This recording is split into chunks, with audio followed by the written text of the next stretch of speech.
नमस्कार, मैं हूं देवनाथ पांडे और आप देख रहे हैं दिल्ली डायरी। इसरो ने आज चंद्रयान 3 लॉन्च कर दिया। भारत के तीसरे चंद्रमा मिशन को श्रीहरिकोटा स्थित सतीश धवन स्पेस सेंटर से दोपहर के 2:35 पर सफलतापूर्वक इसे लॉन्च किया गया। इस लॉन्चिंग के साथ ही 14 जुलाई 2023 का दिन इतिहास में दर्ज हो गया। इसरो अगर चंद्रयान 3 मिशन में सफल हो जाता है तो भारत चंद्रमा पर सॉफ्ट लैंडिंग करने वाला चौथा देश बन जाएगा। अभी तक यूनाइटेड स्टेट ऑफ अमेरिका, पूर्व सोवियत यूनियन और चीन ने ही ये उपलब्धि हासिल कर रखी है। इससे पहले की बात करें तो कई मिशन फेल हुए। यूएसए और पूर्व सोवियत यूनियन को सफलता मिली थी। साल 2013 में चीन ने अपने पहले अटेम्प्ट में इसे सफलता पाया था। चंद्रयान 3 चंद्रयान 2 का फॉलोअप मिशन बताया जा रहा है। मिशन चंद्रयान 3 भारत की चंद्रमा पर सॉफ्ट लैंडिंग करने की दूसरी कोशिश ये होने वाली है। प्रधानमंत्री नरेंद्र मोदी को फ्रांस ने लेजन ऑफ ऑनर से सम्मानित किया। ये सर्वोच्च फ्रांसीसी सम्मान है। पीएम मोदी ये सम्मान पाने वाले पहले भारतीय प्रधानमंत्री बन चुके हैं। लेजन ऑफ ऑनर दुनिया भर के चुनिंदा प्रमुख नेताओं और प्रतिष्ठित हस्तियों को दिया गया है। इनमें साउथ अफ्रीका के पूर्व राष्ट्रपति नेल्सन मंडेला, वेल्स के तत्कालीन राजकुमार किंग्स चार्ल्स और जर्मनी की पूर्व चांसलर एंजेला मर्केल, संयुक्त राष्ट्र के पूर्व महासचिव बुट्रोस घाली समेत अन्य लोग शामिल हैं। फ्रांस द्वारा प्रधानमंत्री मोदी को दिया जाने वाला ये सम्मान उन्हें कई देशों द्वारा दिए गए शीर्ष अंतर्राष्ट्रीय पुरस्कारों और सम्मानों के लिस्ट में शामिल हो चुका है। इससे पहले पीएम मोदी को जून 2023 में मिस्र द्वारा ऑर्डर ऑफ द नाइल, मई 2023 में पपुआ न्यू गिनी द्वारा companion of the order of Logohu और मई 2023 में companion of the order of Fiji, मई 2023 में पलाऊ गणराज्य द्वारा एकबल पुरस्कार से सम्मानित किया गया था। महाराष्ट्र में लंबी जद्दोजहद के बाद आखिरकार मुख्यमंत्री शिंदे ने एनसीपी के नवनियुक्त मंत्रियों के विभागों के बंटवारे पर अंतिम मुहर लगा दी है, जिनमें एनसीपी के कोटे में 7 महत्वपूर्ण मंत्रालय आ चुके हैं। और सबसे खास बात यह है कि इसमें वित्त मंत्रालय भी शामिल है, जिसे लेकर काफी दिनों से रस्साकस्सी भी चल रही थी। इसके अलावा एनसीपी को योजना, खाद्य और नागरिक आपूर्ति, सहकारी समितियां और महिला और बाल विकास, कृषि, राहत और पुनर्वास, चिकित्सा, शिक्षा मंत्रालय भी शामिल किया गया है। पोर्टफोलियो वितरण की सूची का औपचारिक ऐलान बहुत जल्दी होने की उम्मीद जताई जा रही है। इसी बीच मुख्यमंत्री कार्यालय के अधिकारी राजभवन पहुंच गए और कहा तो ये जा रहा है कि ये सूची राज्यपाल की मंजूरी के बाद इस सूची में मुख्य सचिव को भेजी जाएगी। अजीत पवार ने राज्यपाल को भेजी गई पोर्टफोलियो विवरण की सूची की पुष्टि कर दी है। कहा तो ये भी जा रहा है कि वित्त और सहकारिता मंत्रालय को लेकर एनसीपी और शिंदे गुट के बीच खींचतान चल रही है, जिसके चलते विभागों का बंटवारा अभी तक नहीं हो पाया है। अजीत पवार वित्त और सहकारिता मंत्रालय एनसीपी के पास रखने को लेकर काफी ज्यादा आक्रामक भी थे। यूपी के एक मंदिर में जारी किया गया है ड्रेस कोड। मिनी स्कर्ट और कटी फटी जीन्स पहनकर न आने की अपील की गई है। पोस्टर लगाए गए हैं। दरअसल यूपी के इटावा जिले में कालीबाह एक मंदिर है, जिसे सिद्धपीठ भी कहा जाता है। यहाँ पर दूर दराज से लोग दर्शन करने के लिए आते हैं, लेकिन अब मंदिर प्रशासन ने जगह जगह पोस्टर चिपका दिया है। इस पर साफ शब्दों में लिख दिया गया है कि महिला हो या पुरुष, सभी फुल ढके हुए कपड़े पहनकर तब मंदिर में आए। बरमूडा हो या नाइट सूट हो, मिनी स्कर्ट हो, कटी फटी जीन्स हो या फिर किसी भी तरह के अमर्यादित कपड़े पहनकर कोई ना आए। प्रशासन के मुताबिक इस तरह के कपड़े पहनकर लोक संस्कृति को दूषित करने के साथ ही धार्मिक और आध्यात्मिक स्थिति को भी भ्रमित करने की कोशिश में लगे रहते हैं। पश्चिम बंगाल में चुनावी हिंसा का दौर अभी भी चल रहा है। राज्य निर्वाचन आयोग ने कल 3 जिलों के 20 बूथों पर पंचायत चुनाव रद्द कर दिया है। इसके पीछे की सबसे बड़ी वजह राज्य के कई हिस्सों में मतगणना के दौरान पोलिंग बूथों पर हिंसक झड़पों को माना जा रहा है। कहा जा रहा है कि हावड़ा, हुगली और उत्तर 24 परगना के कुछ बूथों पर चुनाव रद्द किया गया था, जहां मतगणना के दिन मतपत्र लूटे जाने के बाद गिनती बाधित भी हुई थी। इन बूथों पर बाद की तारीख में नए सिरे से मतदान कराया जाएगा, ऐसा कहा जा रहा है। हालांकि अभी तक नए चुनाव के लिए किसी तारीख का ऐलान नहीं किया गया है। दूसरी तरफ पश्चिम बंगाल में पंचायत चुनाव के बाद भी हिंसा की घटनाएं अभी भी देखने को मिल रही हैं, जिसमें कई लोग घायल हो चुके हैं।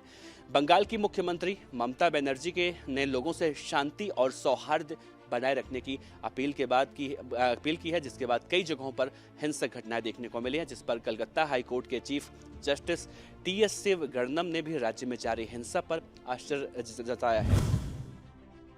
दिल्ली के उप मुख्यमंत्री मनीष सिसोदिया की जमानत याचिका पर सुप्रीम कोर्ट ने सीबीआई और ईडी को अब नोटिस भेजा है।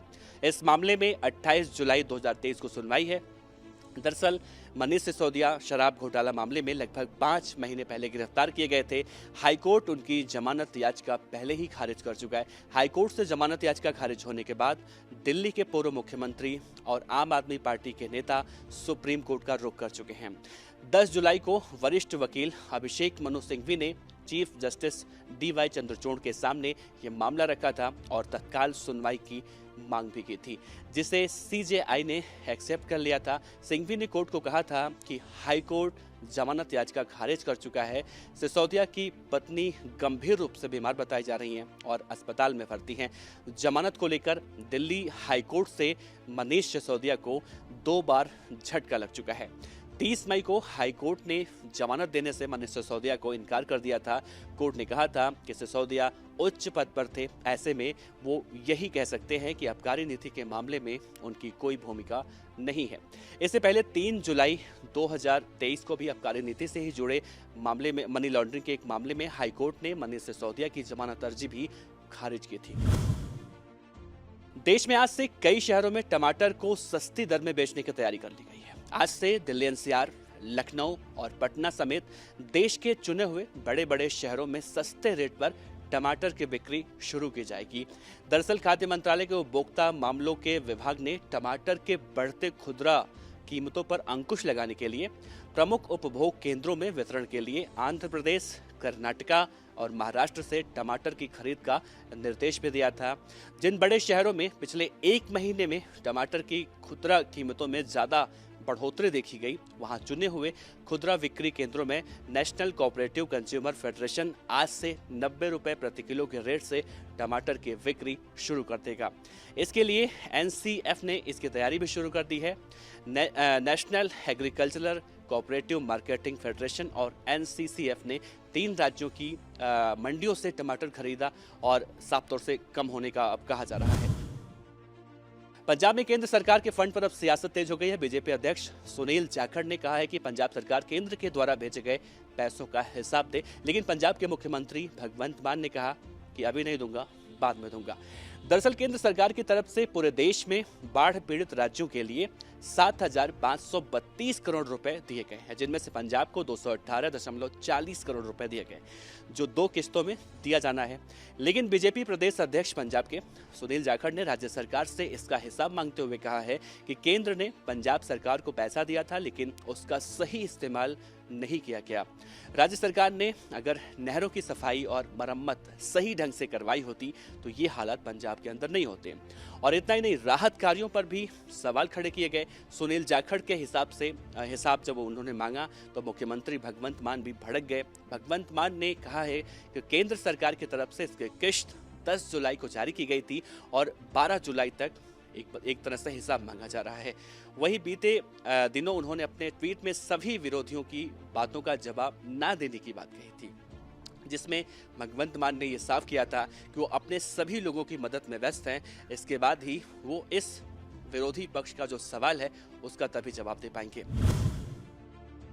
दिल्ली में आई बाढ़ को लेकर हरियाणा और दिल्ली के मुख्यमंत्री केजरीवाल अब आमने सामने आ चुके हैं। कौन कितना सच बोल रहा है, इस पर सवाल उठ रहा है।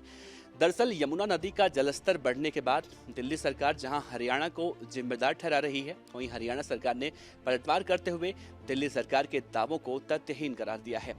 दिल्ली के मुख्यमंत्री अरविंद केजरीवाल के भेजे गए एक पत्र को हरियाणा की तरफ से जवाब दिया गया। दिल्ली के कई इलाकों में मौजूदा वक्त में पानी भर चुका है, जिसके बाद दिल्ली के CM केजरीवाल और मंत्री लगातार हरियाणा की सरकार को हथनीकुंड बैराज में ज्यादा पानी छोड़ने का जिम्मेदार ठहरा रहे हैं। केजरीवाल बुधवार को इस मामले में केंद्रीय गृह मंत्री अमित शाह को और हरियाणा सरकार को एक पत्र लिख रहे थे। हरियाणा के मुख्यमंत्री मनोहर लाल खट्टर के सलाहकार देवेंद्र सिंह ने इस पूरे मामले में कहा है कि यमुना नदी का जलस्तर बढ़ने को लेकर दिल्ली के CM केजरीवाल का जो विचार है वो आधारहीन है, तथ्यहीन है। बैराज से अधिक मात्रा में पानी छोड़े जाने के बाद यमुना का जलस्तर बढ़ने से जो उनके आरोप लगाए जा रहे हैं वो पूरी तरह से भ्रामक हैं। उनके अधिकारियों ने उन्हें सत्यता और तथ्यों से अवगत नहीं कराया है। उन्होंने ये भी कहा कि केजरीवाल ने इस मामले में जो पत्र गृह मंत्रालय भारत सरकार को लिखा है उसमें बिल्कुल भी सच्चाई नहीं है, यानी कि केजरीवाल साफ साफ झूठ बोल रहे हैं और ऐसा अब हरियाणा सरकार की तरफ से कहा जा रहा है। तो ये थी दिल्ली डायरी में देश और दुनिया की तमाम अहम खबरें। आप देखते रहिए गुजरात फर्स्ट।